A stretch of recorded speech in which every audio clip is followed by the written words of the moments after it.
چې داسې زمانه به مراشي چې خلک به د مور او پلار سر ماتي، خلک به د مور او پلار تندي ور ماتي، خلک به مور او پلار په لار کې راکشکاږي، خلک به د مور او پلار بې عزتي کوي، خلک به د مور او پلار بې حرمتي کوي، خلک به پلار د ګریوان نه رانیسي، خلک به پلار د ګیرې نه نیسي ګیره به ورنه وباسي، خلک به د مور د سر نه لوپټې راکشکاږي، خلک به مور ته خپله مور یادوي، د هغې قوم به یادوي، د هغې نسب به یادوي، د هغې بې عزتي بې حرمتي به کوي. لکه نن چې زما د پلارانو کوم حال دی، لکه نن چې زما د میندو کوم حال دی، د دې نوجوان نسل د لاسه زما پلار ته روزانه کنځلې کېږي، زما مور ته روزانه کنځلې کېږي، زما پلار د دې نوجوان نه په اور کې ولاړ دی، زما مور د دې نوجوان نه په اور کې ولاړه ده. دا نوجوان چې بدماش دی په پلار باندې بدماش دی، دا نوجوان چې بدماش دی په مور باندې بدماش دی. خدا را نوجوان اورورا، دا پلار د دعا ځای دی،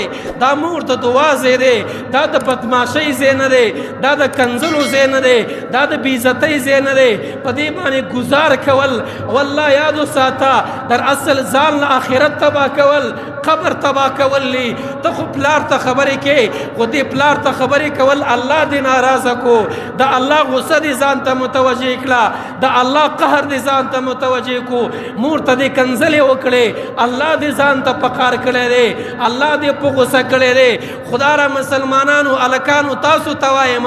جینکو تاسو ته وایم، د دغې دوه هستینو بې عزتي مه کوئ، د دغه دوه هستینو بې حرمتي مه کوئ، دی ته سپک نظر مه کوئ، د دې بې عزتۍ سوچ مه کوئ. وس دې رسي د پلار نه دعا واله، وس دې رسي د پلار خپې کې منډه، وس دې رسي د پلار سر کې منډه، وس دې رسي پلار له نوی پیزار راوړه، وس دې رسي پلار له نوی لباس راوړه، او ورته کښېنوې پلاره دعا خو راته وکړه که نه، مورې دعا خو راته وکړه که نه. والله قسم دې دا پلار او مور د دعاګانو ځای دی، والله قسم دې دا پلار او مور د آخرت د ګټلو ځای دی، والله دا پلار او مور د الله د رضا کولو ځای دی، والله دا پلار او مور د الله د خوشحاله کولو ځای دی، والله دا پلار او مور د قبر د ښایسته کولو ځای دی، والله دا پلار او مور د آخرت د میزان اساني ده، والله دا پلار او مور عملنامه په خلاص ملاوېدلي. په کور کې د جنت ته مسلمانه جنت مه ضایع کوه، په کور کې جنت ته د دې جنت بې عزتي مه کوه، په کور کې جنت ته د دې جنت بې حرمتي مه کوه.